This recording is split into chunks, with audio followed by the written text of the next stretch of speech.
So this last section that we're going to talk about is the culture of Europe and Russia. Again, some key vocabulary terms: urbanization, immigrant, multicultural, ethnic group, dialect, heritage, and repress. Now, when people travel to Europe and throughout Europe, they're usually heading for a major city. Consequently, this is a mix of new and old. There are people coming in and out of cities either to go to school, to find new jobs, to tour. All these sorts of things bring in different cultures. And the culture is very different throughout Europe. Each country, remember, has its own culture, its own system.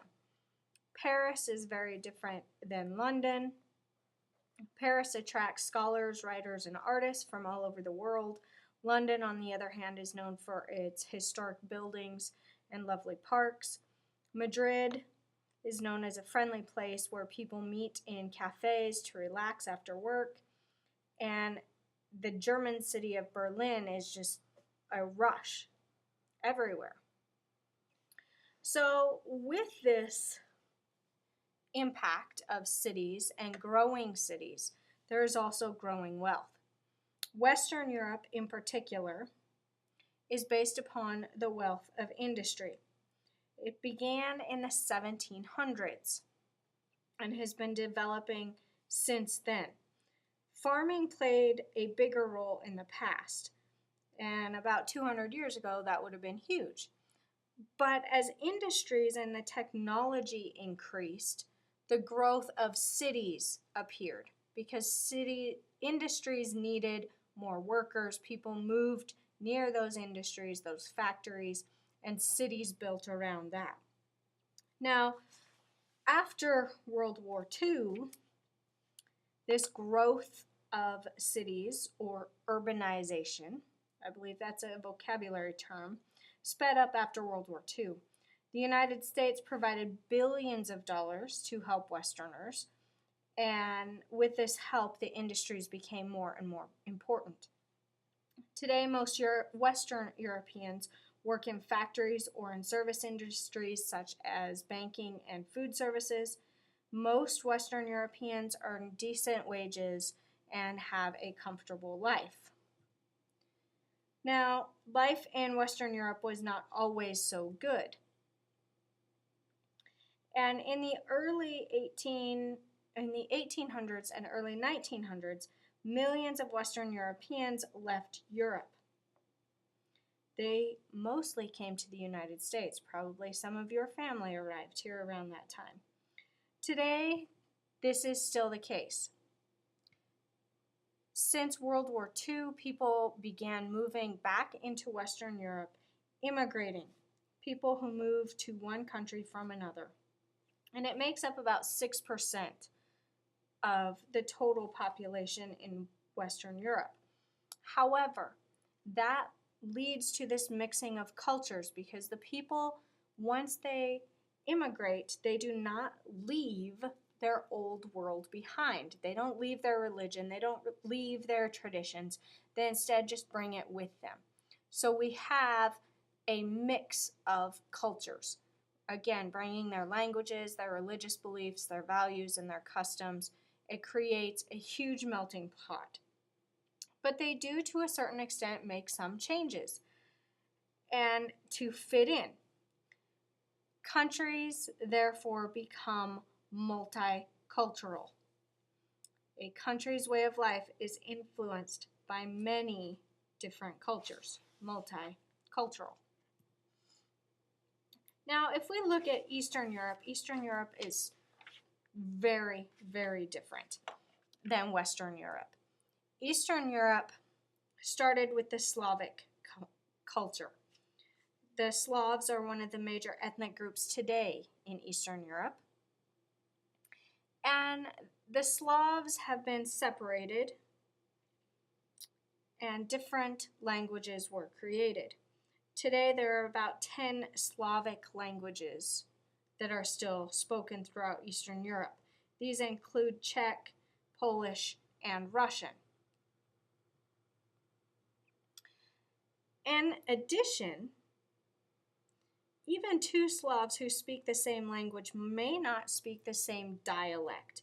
Dialect is a different version of a language that can be found only in a certain area. Now, the Slavic people tend to have major religious differences. For instance, some follow the Eastern Orthodox faith, others may be Protestant, Roman Catholic, they may be Muslim. Though they have differences, they still have many of the same customs. This is partly because Eastern Europe has fewer factories and factory workers than Western Europe, so a large number of Eastern Europeans still live in rural areas and work as farmers.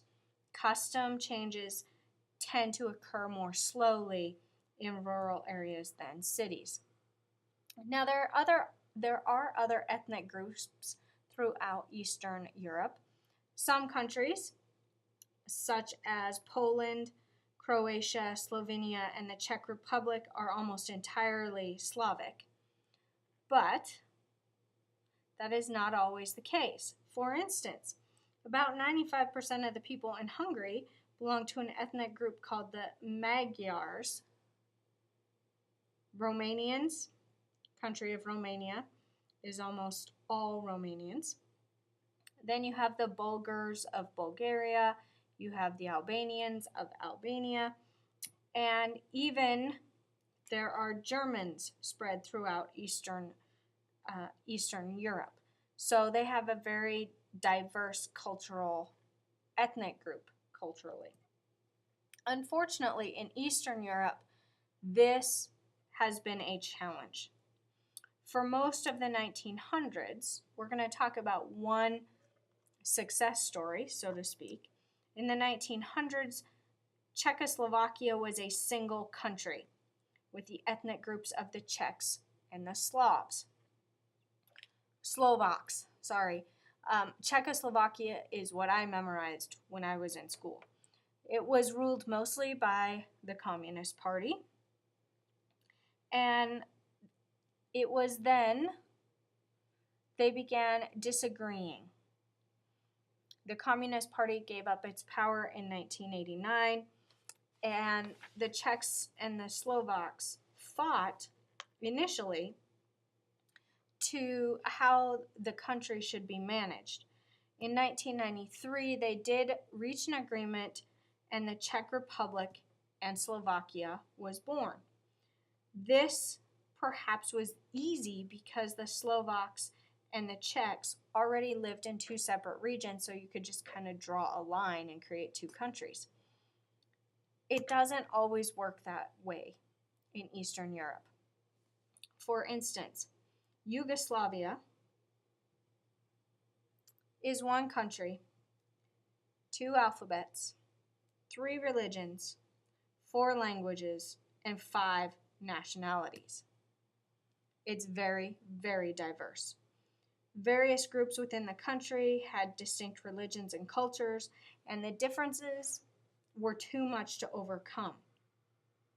Yugoslavia, again, something that I learned in school, broke up in 1991.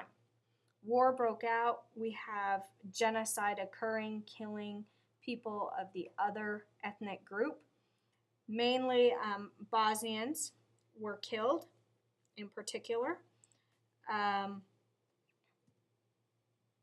In 1995, NATO was forced to bring in peace troops to the region. In 1999, we have more conflict, this time between the Serbs and the ethnic Albanians who live in Kosovo, a province of Serbia. Once again, NATO forces had to go into the region. Might I add, when I say NATO, I really mean the United States. Out of Yugoslavia, it is not a simple split like in the past. It is Bosnia, Herzegovina, Croatia, Slovenia, Serbia, Montenegro, and Macedonia have all been created out of the culture or out of the country of Yugoslavia. Now in Russia. Russia has an interesting heritage. Most of its people practice the same customs and practices that were passed down from one generation to the next. Heritage, customs and practices that are passed down from one generation to the next. More than 80% of the population is Russian Orthodox. 80% are Slavs. There are, however, 75 different ethnic groups that live in Russia. Most of these minority groups live far from the heavily populated western areas. The question has always become, are they united or divided? The Soviet Union broke apart, and some of the non-Russians broke away to form their own countries. Russia was much larger when I was in school than it is today. Others have tried to break away, and the Russian government has refused to allow them. They have repressed them or put down the independence movements. This was seen very well, even now, with the Ukraine and the situation in the Ukraine.